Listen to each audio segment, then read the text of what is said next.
Hello there everyone. I've got another lovely page for you. Greenfinch. I don't see them as regularly as I used to. I used to be quite a regular visitor to my bird feed and they're few and far between lately. But they're really beautiful and they stand out because of their greeny foliage. They stand out because of their greeny feathers. I hope you enjoy watching. They came together really nicely. I'm getting ready to hoop up for my greenfinch and I've decided to use this bit of broderie anglais as my background. This is left over from a petticoat I made last year, and because it's see-through I'm going to double hoop it up with a bit of the old sheet that I use to stabilise backgrounds. I have pieces from the linen coat I've just cut out, and that chartreuse green is just the absolute gift for the greenfinch, so I feel as if that's going to do really good work for me. We'll just see, but that should look lovely. So I've got that. I'm using the grey flannel. I'm going to use the yellow of the 1950s sheet. I'm going to put some leaves on, so I've got skirt lining, velvet. I'll just use them. But what I'm going to do, I want them to sit on a branch, and of course I have these pieces of bark off the logs for my fire, and they're silver birch, and I peeled them back and I've had these drying and I think I can stitch them. So I'm going to cut out bits. I've peeled and peeled it till I've got really thin pieces of silver birch. It's very flexible, very papery, and they have been drying, so I think they're stable. So I'm going to try and have them sitting on a bit of actual birch. Peels and peels until it's really thin. You can peel it again. So that's what I'm going to use. So I'm going to hoop up and get myself ready. I know exactly, I feel how I'm going to be putting it. So there's my principal bird shape. I'm going to really try and get this bit of silver birch bark on, but before I do that I want to put in the extra branches and some leaves, and so I've got this lovely reddish brown on my needle, and I'm using I think 4 strands in my needle because I want to lay in some of the branches that are going to have leaves on. It's just a bit of stem stitch. I just want them to be drapey because silver birch always has dangling branches. They're really like. And so I think if I put in some curving shapes, so I'll just take that off for the moment. And so I'll just do the odd few stitches for leaves to get attached to so they can dangle off. It adds another bit of colour to my page.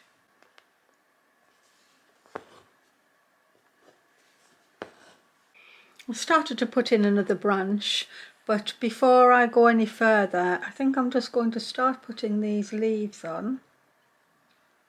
And actually I just want to put them on with some straight stitching and this really pale single strand of thread out of my tangle. I'm just going to work my way up the rib.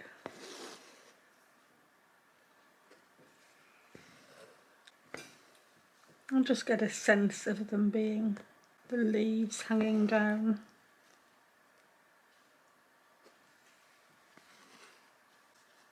I think the broderie anglais is going to look really pretty as a background. Not something I considered before, but I am trying to stitch quite loosely. Don't particularly want to be too precise.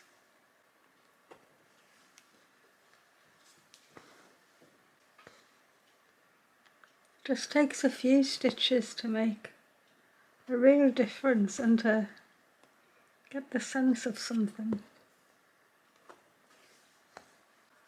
I've got my first leaves nicely on, and now I'm trying to arrange this bark and the bird. I felt that maybe I didn't want to stitch down into the bark and leave a hole.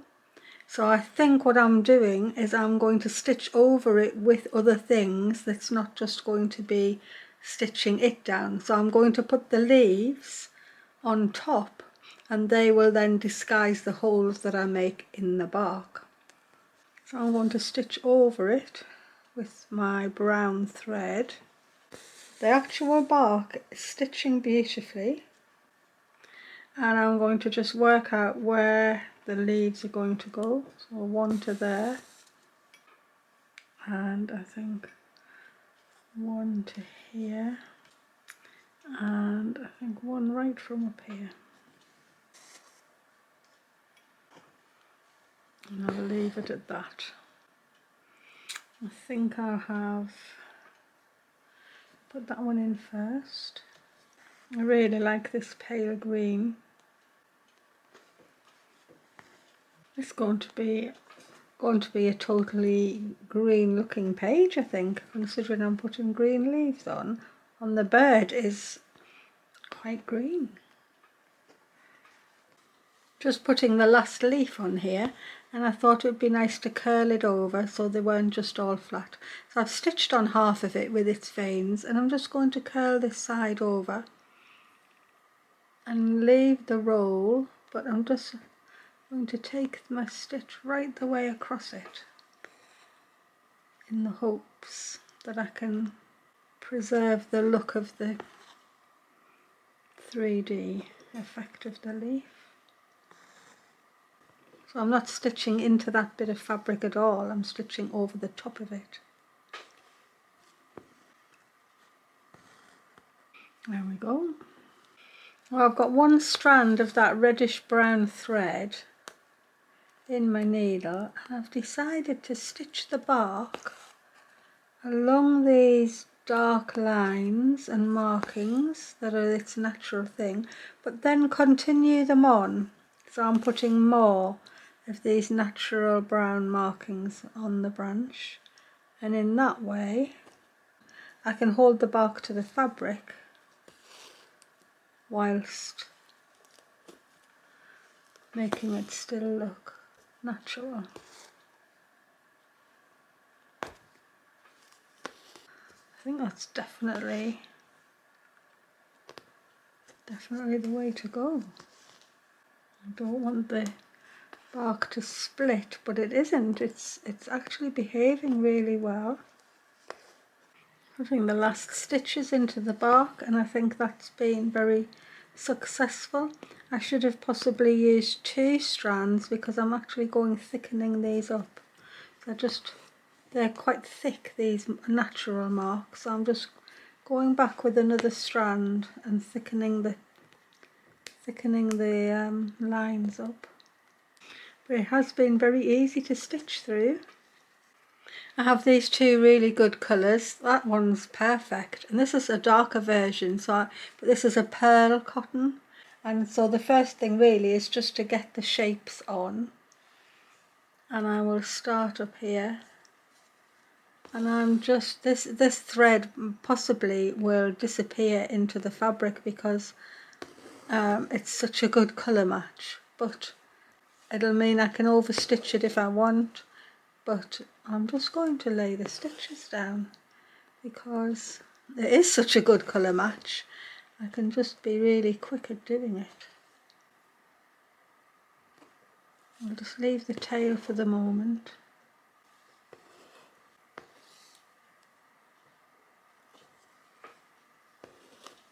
And come down towards the wing. Did cut out already.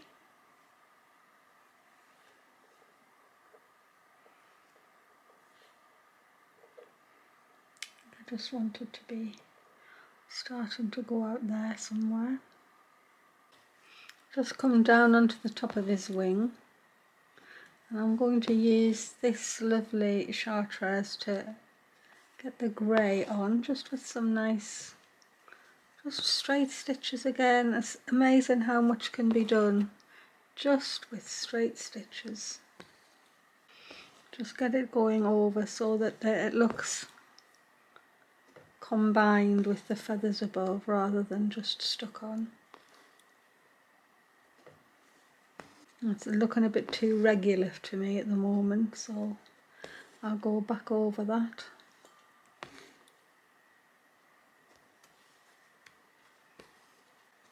They are quite greeny all over. There's some black to the end of the tips of the wings.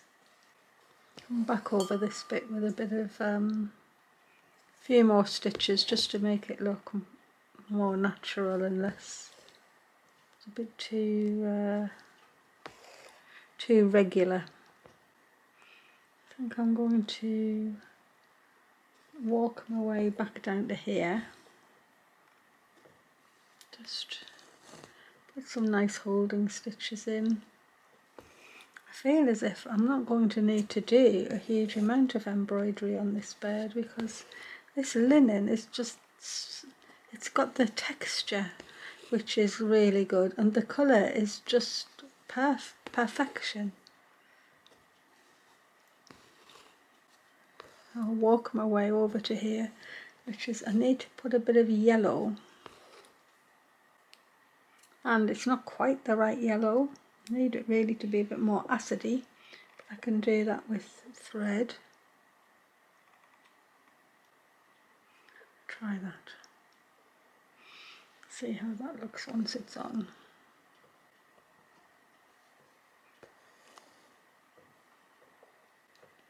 Using nice long stitches to put the wing feathers in. I think I need another bit of yellow just up here. Take it and just cut a little curvy bit. So I think that bit can go there. May need some grey feathers or something putting on top. Okay, I'm just going to put some stitches in here. They're not really visible much, but it'll just show the way of the feathers.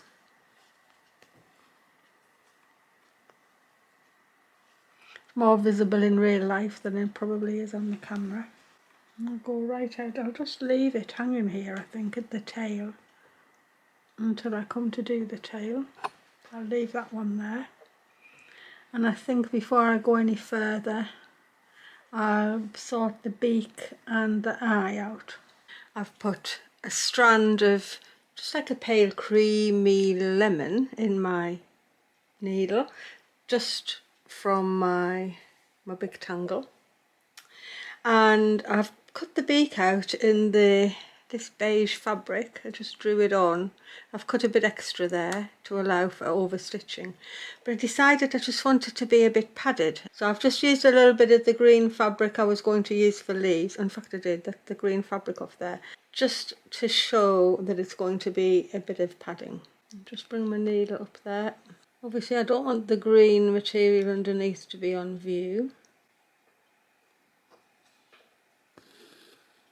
It's a bit of a fraying fabric, that, so I'll go in a bit further. Right to the tip of the beak. Finches, they have these big chunky beaks ready for cracking seeds open. I think that will make good highlights, but I think I'd rather have the eye in first. I feel like I'm showing off my nails today. For the first time ever I've been and had them done, because I realised how they're so in view on the camera. And being a retired gardener, my nails are really not something I've particularly thought about in the past. They were always full of soil and they were always broken, and I just got on with it really. But I felt that they weren't being a very good advert for beautiful embroidery, and so I asked Naomi, my daughter, I said, do you think I should go and get them done? She said, go for it, Mum. You only, if you don't like it, you don't have to do it again. So I didn't really dare get anything other than this really pale pink. So I felt as I was being really brave. I was a bit nervous about it, but never mind, it's done. I feel like I'm showing them off because I can see the light. I can see my light shining on them, which is really weird. I know I've said before, don't try and do the full stitching from the very beginning. It's easier if you go down, put in the lines, the feathers in, or a flower, the vein lines, put them in all the way across, and then it gives you something to work to, and then you go back and you thicken it up and you keep going over it until you've got it exactly how you want, and at any point you can stop and say you've done enough. But I think also with me working with little bits of thread or bits I might not have a lot of, it means that if I do run out of something, it's not like I've done a block and then I change colour. If I've done it like that and I bring another colour in now, it's not going to be noticeable. In fact, it'll add shade to the colours, it'll add depth to my stitching. And all just while trying to save thread, really. Finishing that up on the top, as is my wont, and I will go and find the eye. I've got the same purpley bead I've been using. I think my birds have ended up being about the same size, that this bead has really worked well.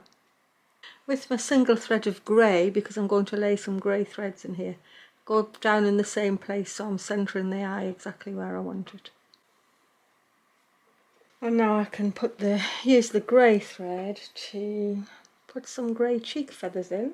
Actually, I have amended my sewing style, because if I wasn't on camera, I most definitely would be sewing with my right hand on top of the hoop, like this, and my left hand underneath. I don't normally do everything with my left, but I realised early on that my right hand blocked the camera, and I can't seem to have the camera on the other side because it gets in the way of my left hand because I'm left-handed. So I've ended up, as you can see, I'm blocking everything with my right hand there. So I've ended up that I bring my left hand up, which is not how I do it if I'm not filming. But it's fine, it's comfortable. But just if you thought that's how I would normally embroider, it isn't. I normally would. The way to use a hoop would be to have your dominant hand underneath and your non-dominant hand on top, which for me would be my right hand. But it's just, I've had to adapt a bit because of filming things. I still get there in the end. I need to get a sense of the bird. And on my picture that I'm working from, these under wing feathers look quite ruffled, so I'm not going to even lay them all on the same direction. I'm going to do some a bit here and there, so you get a sense of them not quite laying flat. Just get down to his tail to finish off a bit. Still got this thread hanging here at the moment, and of course I need his long tail on, which is grey. I'm just going to go back up to the face now, because I'd actually like to get the face done a bit more. I've got this really lovely darker pearl cotton. Firstly, I'm going to go around the eye and give the eye a bit of an outline. Come on top of the beak. I think this is not quite the right colour for here, but I'm going to carry on because I can shade. And just get all those feathers in around the beak. Shading to under his chin. This is a good colour. It's just perfect for him. The tiniest few here at the top of the wing. I couldn't quite find the colour I was looking for, so I'm back to my old trusty variegated brown pearl cotton, and I'm going to try and shade the top of the beak. So I'll have to put some of this in here to get the beak sort of properly set in. I think I can do a lot with this dark. I can just lay in some shadow.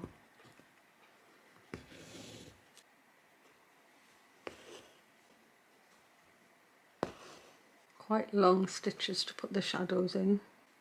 I think I'm going to take that line all the way back up, or as far until my thread runs out anyway. I've got this dark grey charcoal grey in my needle. I didn't have anything dark enough in my tangle, so I'm actually using a strand of this one. You can see how different a colour it is. And I'm just going to put in a few stitches so you can see that the feather separation is here. I just need to show that the long feathers are there.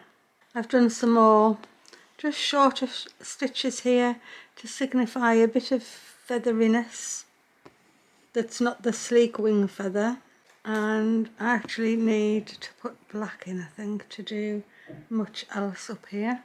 There is quite a defined bar to this yellow, so I'm not going to go over that with the grey at all. I've got a single strand of black in my needle, and I've put a little bit of a bar here at the top of the yellow, and I just need to get the wing, the underneath of the wings looking great, and the end of the wings that are really black. I'll just carry on with these long lines for the moment.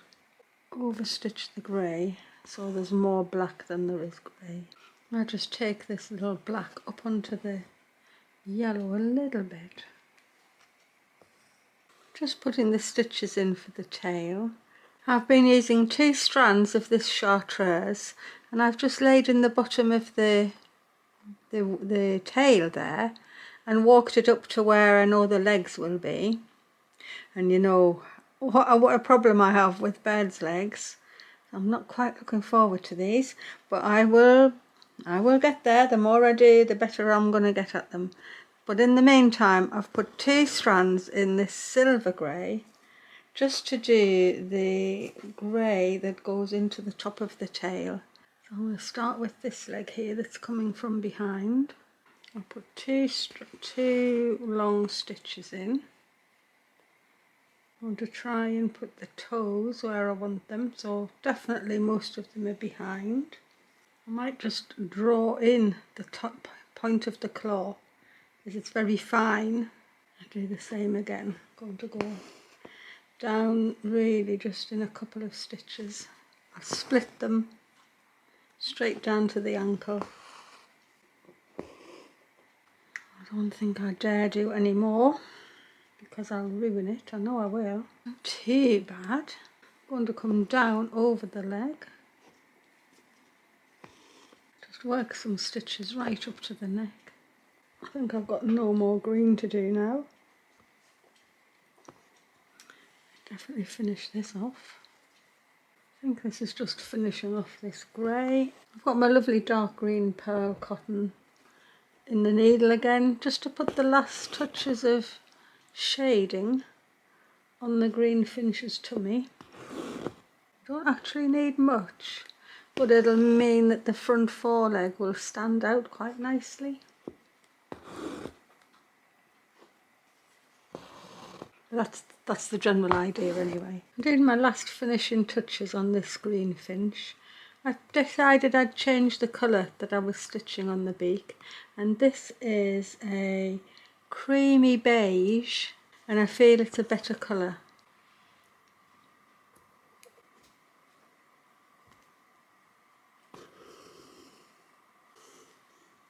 One last snip. I'll take it out of the hoop and show you the finished page. That's my Greenfinch page completed. And I'm really pleased that I used the Embroidering for the background, because originally I was going to stitch it on this. And as I started, I actually had the page marked out, but as I started I realised it was just too busy. It was the right colour that I was after, but it was just too busy a print. And the Embroidering came in after that, and I think it looks really fresh and pretty, and I'm over the moon with the piece of silver birch bark. There's some more of it. See how flexible it is. It's been in the house 2 weeks and it's not gone dry any more than that. Excellent. I really hope you enjoyed that little Greenfinch. I was just super happy that the scraps from my coat were just the absolute perfect colour to make his feathers, and my experiment of stitching the bark has really worked out well. That stayed so flexible, so I'll see how that keeps up, but that's been drying for a while now and is still as super flexible as it was when I peeled it. I'm looking forward to going to the stitching show at the weekend. By the time you see this, I'll have been, and hopefully I'll have been able to do a little bit of filming, so I'll probably get that ready to show you during the week. There's a whole buzz of excitement at the stitching shows, and it's nice to be part of it. So thank you for watching. Thank you to all the new subscribers that are coming to my channel. It's been really exciting to see the numbers going up, and yeah, I hope you just continue to watch what I'm putting out. And thank you for finding me. And just thank you everyone for watching and commenting, and keep them coming. I like to read them and I like to hear what you're up to. I'm definitely geared up for knitting at the moment, so there's one or two things to get out the way, and then the knitting needles, the fingers are itchy to be knitting. So I hope you'll stick around and see what's likely to be coming up, and if you want to do that, you'll have to subscribe to my channel. So I don't know how I worked that in, but somehow I did. Anyway, thank you very much, everyone.